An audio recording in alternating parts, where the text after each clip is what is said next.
Welcome back to the High Court Report, your one-stop shop for Supreme Court coverage.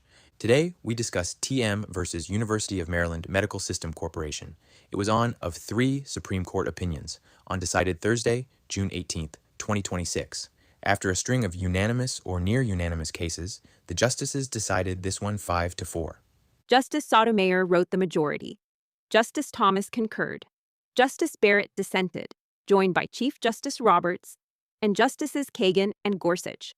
The ruling: if you lose in state court and turn around and attack that state court order in federal district court, a legal doctrine called Rooker-Feldman shuts the federal door, even if your state appeal still runs active and open. The Fourth Circuit's dismissal of TM's case stands. In our preview episode, called a lot of this before it happened. We did, and we'll revisit those calls as we go. Before going further, here's your reminder to follow, rate, subscribe, share, and review the podcast on Apple, Spotify, YouTube, anywhere you podcast. Just search the High Court Report. And if you have questions about this case, reach out via LinkedIn or email at scotus.cases.pod@gmail.com. All right, here's what you need to know. Let's start with TM. The court uses her initials to protect her identity. Suffers from a rare medical condition. Ingesting gluten triggers psychotic episodes. She managed it carefully before any of this. A low-dose antipsychotic when needed, her own psychiatrist, and an advance medical directive. A legal document you prepare while you hold full mental capacity, telling doctors exactly how to treat you if you lose the ability to speak for yourself, and naming someone to make those calls on your behalf. Smart planning. Then in March 2023, TM accidentally ingested gluten. The episode hit. Police transported her to Baltimore Washington Medical Center in Maryland. She and her father both asked for voluntary admission. The hospital said no. An administrative law judge, an ALJ, a government official who runs hearings and issues binding decisions, ordered involuntary commitment over both their objections. She stayed roughly 3 months. And the situation kept escalating. During her confinement, the hospital and her treating psychiatrist sought an order to forcibly inject her with antipsychotic medication, not the oral version she'd previously managed herself, a long-lasting injectable. A clinical review panel approved it, an ALJ affirmed. The hospital never delivered the injection, but the threat loomed over every day of her stay.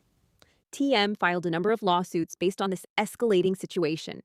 How many? 8 total, from 1 hospital stay, state habeas petition seeking her release, judicial review petitions on the ALJ decisions, emergency motions, federal suits seeking discharge, her father's suit to force the hospital to honor her advance directive, 5 attorneys across 3 law firms.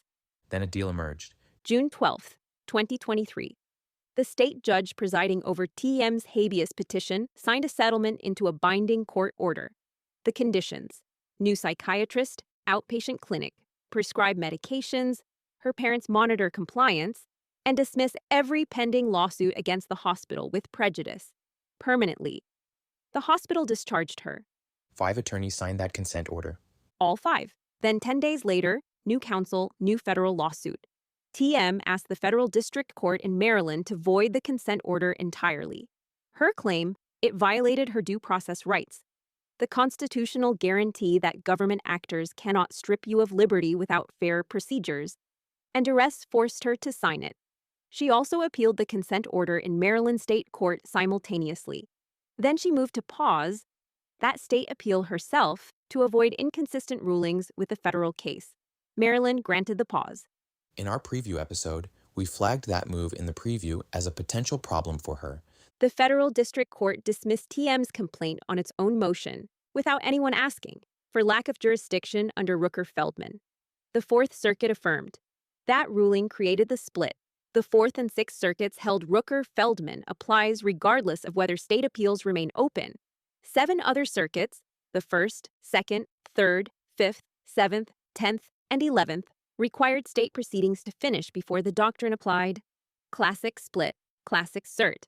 Oral arguments took place on April 20th. Oral argument featured a heavyweight duel between the former United States Solicitor General Elizabeth Prelogar and Lisa Blatt, a widely respected Supreme Court lawyer.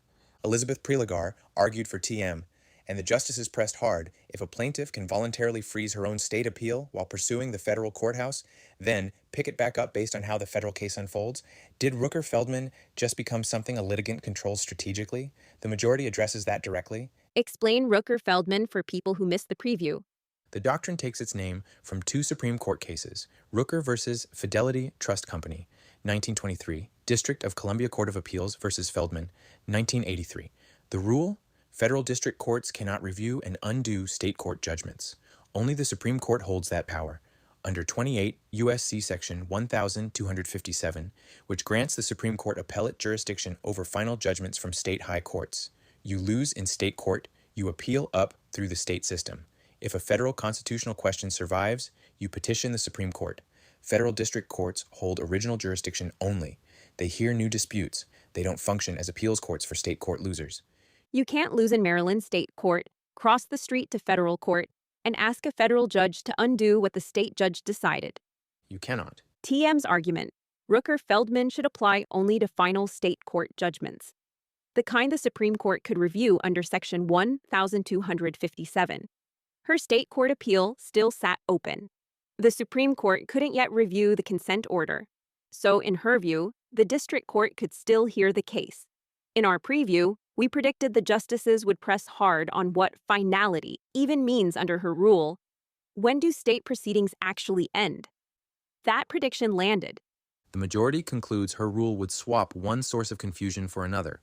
Courts would now need to determine whether a judgment qualifies as final under Section 1257, a test that asks whether the judgment remains subject to no further review and amounts to an effective determination of the litigation. Those calls come hard. Walk us through the majority's reasoning. 3 steps. First, TM's theory conflicts with every precedent on the books. Rooker in 1923 never made the outcome depend on whether the Indiana judgment still sat on appeal. The court focused on one question. Did the district court try to reverse or modify a state court ruling? Yes, always. And that always constitutes appellate jurisdiction. District courts hold strictly original jurisdiction. They cannot function as an appellate court for state court losers. Full stop. Feldman in 1983 drove it home. Lower federal courts possess no power whatever to sit in direct review of state court decisions. Johnson versus DeGrande, 1994, confirmed the doctrine bars any suit seeking what in substance would be appellate review of a state judgment, regardless of whether the judgment formally falls within the Supreme Court's own Section 1257 jurisdiction. The precedents run squarely against TM. Squarely. Second, TM's rule produces arbitrary results and invites gamesmanship.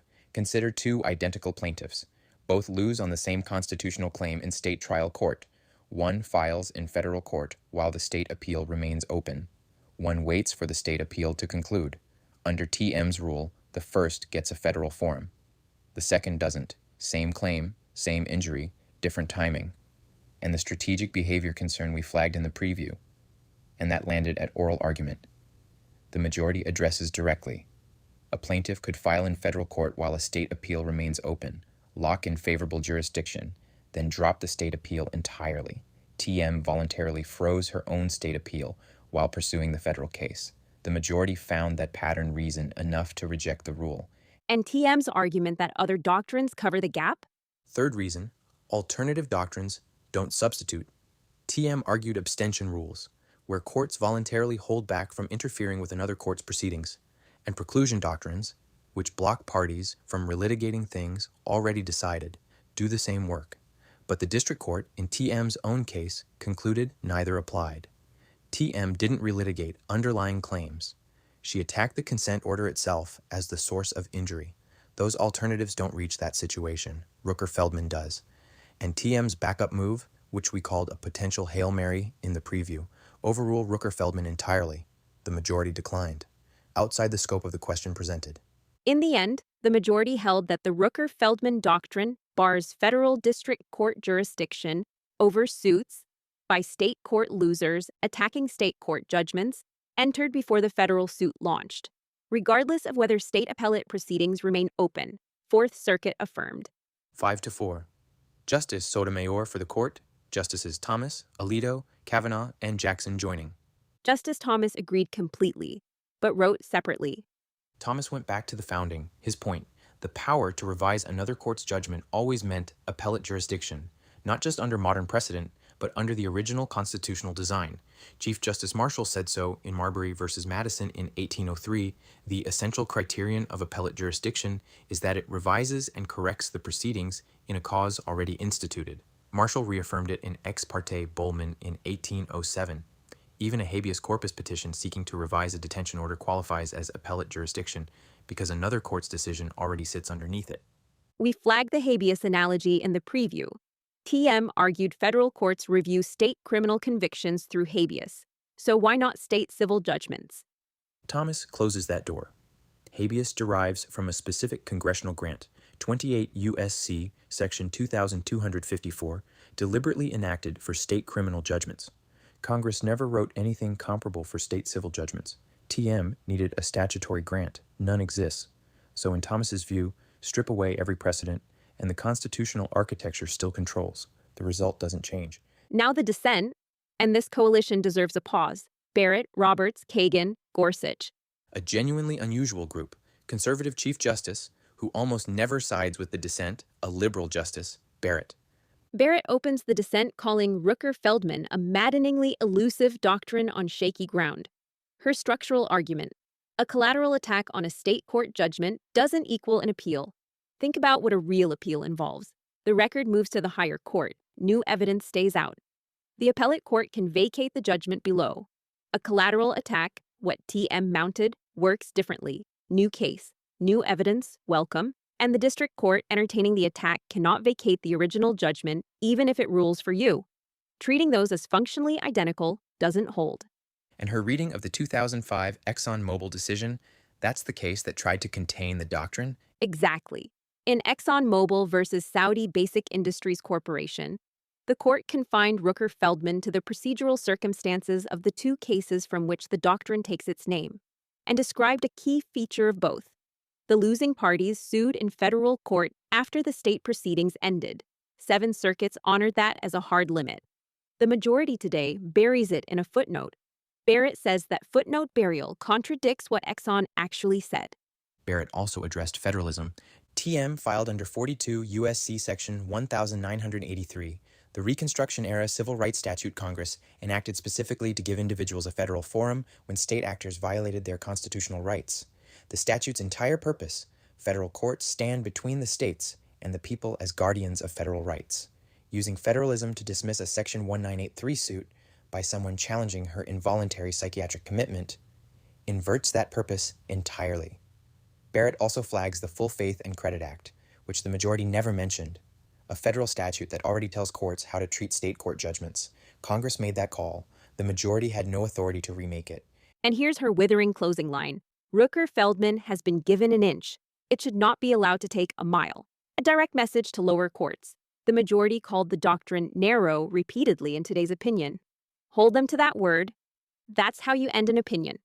Now let's talk about what this actually means. What changes after today? If you lose in state court, custody dispute, foreclosure, civil commitment, consent decree, and you believe the ruling violated your federal constitutional rights, you cannot file in federal district court while your state appeal remains open.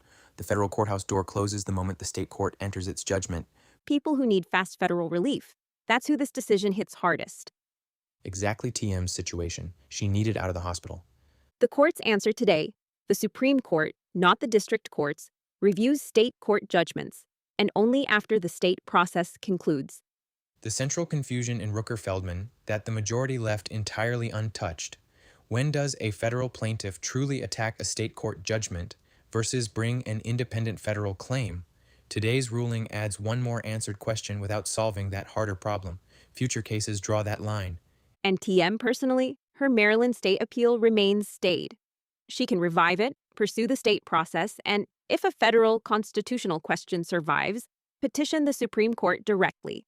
Her story doesn't end today. Bottom line, 5 justices told state court losers, finish the state fight before you knock on the federal district court's door. 4 justices answered, you just expanded a doctrinally shaky rule and locked the door on people who need federal relief most urgently. Both answers carry weight. Thanks for listening to today's High Court Report episode. Remember, please follow, rate, subscribe, share, And review the podcast on Apple, Spotify, YouTube, anywhere you podcast. Just search the High Court Report. And if you have questions about this case, reach out via LinkedIn or email at scotus.cases.pod@gmail.com. You officially know more about federal jurisdiction than most people will encounter in a lifetime. That's a low bar, but we'll take it. We will. Talk to you soon.